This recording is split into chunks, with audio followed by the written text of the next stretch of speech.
Ken's music is anti-stress and helps people to relax and unwind at the end of the day. His concern for the environment and providing future generations with a world we can be proud of is a constant source of inspiration for his music. Ladies and gentlemen, please welcome Ken Davis. Play you a little bit of live music while we look at that, and then we'll get on with the presentation.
I'd like to present for you today is from the dream to reality. The dream of becoming a successful musician and the reality of what that takes. There's some significant steps on the way. The first one, belief. Belief, big word, comes from the heart. What do I want to do in my life? How am I going to achieve that? The moment I realised music had such an impact on my life was in the late 1970s. I made a decision then that would be the focus of the rest of my life, and is. In all of the ups and downs of the music business, after waiting 15 years for a recording contract, I never lost the belief. When the recording companies kept saying no, it only made me more determined to succeed. When I first started playing music, I practiced guitar and piano for up to 6 hours a day. That was a credit to myself. In other words, how was I going to become a great musician? I had to be good. In this day and age, good musicians are what I call a rare thing, because technology's allowed so many people just to dabble in keyboards, but to be good on the piano or the guitar or anything really takes a lot of time. And I always put that back to being an athlete going to the Olympic Games. If you're going to succeed in the Olympic Games, you've got to get near those times to be number one. You've got to know how good you've got to be. After a 15-year wait and still no contract, I knew everything there was to know about the music business. The big-time executives, the head of Warner's, the head of Sony Music, the big guys with the $150,000 no expense accounts were the guys I used to look up to. They didn't see my music, nor did anyone in the A&R departments. So at this time I knew how to negotiate, write all of my own contracts. I'd studied hard. I went down to Circular Key in the late 1980s with 2 keyboards and a PA system and a bunch of cassettes that I pre-recorded, hoping that I'd sell 4 or 5. I was lucky. I sold the whole 60 and ran out that afternoon. People were lined up. I thought, yeah, great, Ken Davis music, this works. 15 years of the record company saying no, your music doesn't mean anything, doesn't relate. And there's all these people, 60 of them, all bought my cassette on that first day. So what a buzz that was. And that was down in Circular Quay where they used to have the 2 donuts and the little cafe. It's all changed now. Sometimes I go down there and reflect where I started. And the wonderful people that gave me the power that day from the little cafe said, yes Ken, we'll help you. And what happened? The very next week I was there again. I doubled their income because I called so many people with my music just floating around, and they were happy. And of course the weeks following that, they wanted me back every Sunday. Great thing about that at the time, the son of the Sydney Opera House manager, Lloyd Martin, happened to be walking by.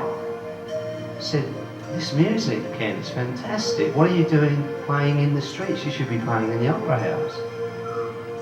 I said, "Oh, you know, I'm just really happy here. It's like the Pied Piper. I just play and people come and they buy and I'm happy." He said, "Well, how about we arrange you play at the Opera House on the Bennelong there, along the side. We'll pay you $350 to do the first one, and if it's a success, we'll put you there every month." I said, "Better than that." I said, "How about I play there every week and you don't have to pay me?" So I was 4 years at the most prestigious place in the world, the Sydney Opera House, every Sunday. Fabulous. The flight crews came down from all over the world. Qantas, Air Mexico, Singapore Airlines. The flight crews came down, bought all my music. I was proud of my presentation, always immaculate. The beautiful sales counter, the umbrellas, the beautiful girls dressed nicely, who know how to treat my customers. Everything I had to take care of myself, but it was part of me. Very, very important. I then moved to Darling Harbour. I opened Darling Harbour.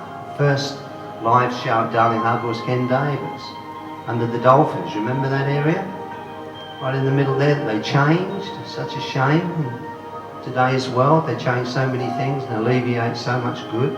The Dolphins up the top and the beautiful waterfalls, but it generated no money. So they decided to put restaurants in there. Filled it all in. But it was a proud moment. I have all that footage of how I started there. So just look at that. Darling Harbour, the Sydney Opera House.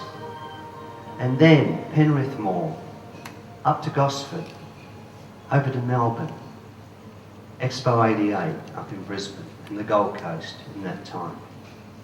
Coffs Harbour on the way. Great. Playing this beautiful music you're hearing overhead. Very hard for me at the time because I think I'm a visionary type person. And very hard for me to realise how can I play such beautiful music, yet it took the public to warm to my music, yet the record companies kept saying no.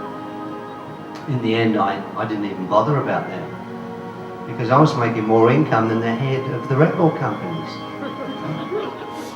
So then they came to me, said, "Ken, we want to sign you up to the world." I said, "No, thanks.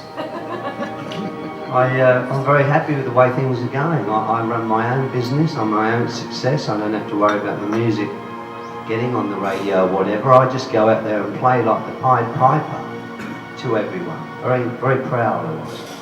And I flew the Australian flag on my keyboards because I am a proud Australian. Born in England, but certainly proud to live in Australia. Great place. I was convinced that instrumental music with beautiful melodies accompanied by nature's sounds was going to more than appeal to people.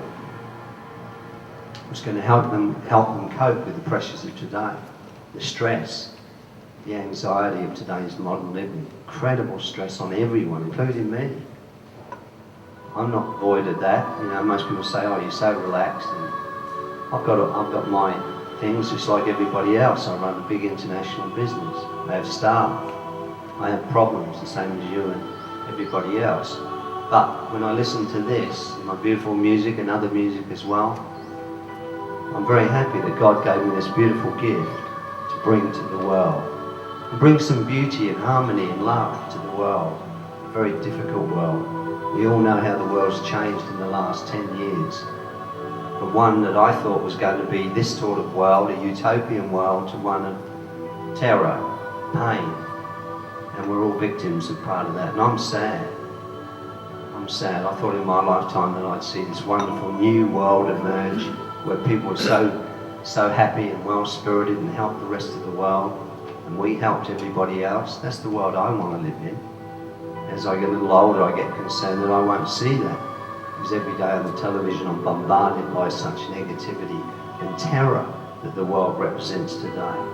But in all of that, I see the light and the good. My music depicts that. I hope that when I leave this world, that my music will still be there to help people cope. With the pressures, I wasn't sure how the music worked at the time, but as I spent more time composing the music for relaxation, I noticed the profound effect that it had on my life and others. It relaxed me so much it used to put me to sleep. And that was great. It always gets to laugh at. Because what I do now is when I compose a beautiful relaxing piece in my studio, I lay down in front of the speakers. Sometimes I don't hear the end of the piece. Isn't that great? Because I know that it's right. I know it's going to relax everybody else. When was the last time you went to the rainforest or sat by the ocean? Luckily enough, you're here in the waterways in the Central Coast. Nice place to live. But when was the last time? I'm very, very lucky that I get time to spend a lot of time in nature, filming the beautiful waterfalls, spending time in the rainforest. Very, very important. When was the last time you listened to some nice relaxing music? Very, very important to your health and your well-being. Today is mental stress on everybody at every proportions as well. So this is very good. The other thing is, if you want time for yourself in the mornings, just get up that little bit earlier. Do a little bit of meditation, a little bit of positive thoughts for yourself. It's one part of my day that I most enjoy. I get up about 5 every morning and I sit straight on my piano. So when you guys are travelling to work, I'm actually working on my piano. It's the best time of the morning for me. It allows me then, because my mind's uncluttered and free, feeling good, to bring in all the good ideas come into my mind at that time of the morning. I love my piano playing every morning when I can. Number 2, commitment. Big word. Commitment. That's a strong word. Even though my belief was that I would become a successful composer and musician, the commitment had to be there and was. Creating music on the piano, as I said, is part of my day, usually early mornings. Getting up for me has never been a problem either. Why? Because when I was 7 years old, I was doing a paper round in England. And when I used to finish that paper round in the cold, wet and snow of English mornings, the newsagent and officer say, "Ken, Bobby hasn't turned up this morning. Can you do his round?" "Yep." So I was always proud of my work ethic. And my mum and dad, very, very strict. My father, disciplinarian. But I admire him for it now. I used to wonder at times why he was so strict. Now I know. Because that has had a profound effect on my ability to do business and deal with almost any situation presented to me. Most days I work 16 hours a day. Commitment we're talking about. When you love your work, luckily you become very passionate about your work. So that commitment stems over to my day, sometimes going mainly 16 hours a day, sometimes 18 hours a day. But I love it. I'm also Sagittarius. A lot of people don't know about the signs of the zodiac. Very, very important. Because when I meet people, I often say, are you Aquarian? Are you Sagittarius? Are you Scorpio? I can tell in their personalities. This has helped me a great deal, as Sagittarians are born leaders. And I believe I'm a born leader. You have to know and believe you are a leader. The ability to create projects and see them through. A CD, the beginning. CD. Let's take the creation of the CD. The creation of the music in the first place. The recording of the music. The titles. The cover. The story. The photos if any. The proofs. The manufacture. The final product. The promotion. The sales. The advertising. Look at that one thing that you go to the shop and get all that pick up the CD and, oh, that's good, that was good. And how much work's gone into getting that out? A lot of work. I take care of all these tasks as though, through experience, I realised I was the only one that was passionate enough about my own music and product. My enthusiasm and love for the music is the reason it was created in the first place. The love of performing music live allowed me to perform in every major shopping mall in Australia over a 10-year period. In the 1980s, I had a vision. Music coming down the telephone line. I thought, what's all this about? I had lots of visions, being a visionary person. Look at today, the music comes down the telephone line, so does everything else. Now it's true, the reality. Unfortunately, now, all the kids download the music for free, and it's almost pirate music. And it's one of the music business's biggest problems at this time. Just want to tell you some facts. It takes 4 minutes to manufacture 2,000 CDs in a modern manufacturing plant of today, and another 5 minutes to pack them and ship them anywhere in the world. 4 minutes, 2,000 CDs running 24 hours a day. And imagine how many CDs that is. Now you realise why there are so many CDs and DVDs and how they're mass pirated in the millions today. Millions of CDs mass pirated. Very hard for artists and record companies and even film producers these days to actually try and make their films, do their music, because sometimes even before the film's released or the CD's released, the pirates have already got a copy and it's out. That's how bad it is. We're trying to fight that worldwide. My current business relies on my music being highly regarded and respected and has a worth factor to people for the healing side. But I envisage in the year 2020 that you will not have to go looking for your favourite CD anymore. You'll ask for it dialed up from your TV surround stereo and delivered by the providers. There'll be no such thing as going to the shop anymore, buying a CD or a DVD. You'll just ring up, say, I want to watch this one, what's the relaxation music? Okay sir, press number 77. Through comes the relaxation. This is part of looking ahead.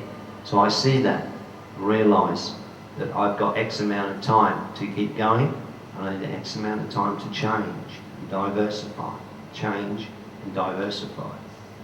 In 1992, after a great deal of success in Australia, my belief was I needed to expand internationally. So I created Ken Davis Music International. Not just Ken Davis Music, my mind was international. So without a doubt, that was the name that I wanted to use. I started to travel the world and attended international music festivals where we license and sell our music to other companies. There I met Frank Swain, a businessman from Canada, at the Cannes Music Festival in France, where they hold the Cannes Film Festival. I've just returned. Frank Swain was looking for my style of music for his music interactives in Canada, which is instrumental music with beautiful melodies. Over a 2-year period of working together, we developed a great respect for each other, which is one of my prerequisites for doing business with anyone. This relationship gathered momentum so much that in 1996 we decided we would start Holborn Music, which is this wonderful company here.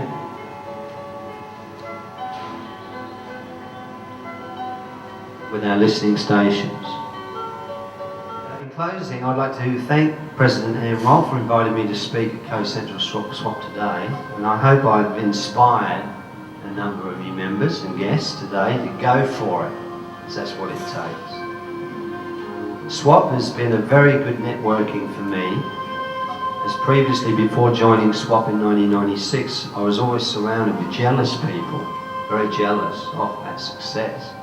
A lot of people don't like it, that's why I used to like going to America. because people there love success. I love success. You're happy in your business, successful, great. I love that. And you project that. Swap has become a very good part of my business life, and I've made some great friends. Pauline and Warwick have all been my lasting friends, and I treasure their friendship. I would like more time, but I don't have it. I've run out. There was so much more to share with you. Thank you very much.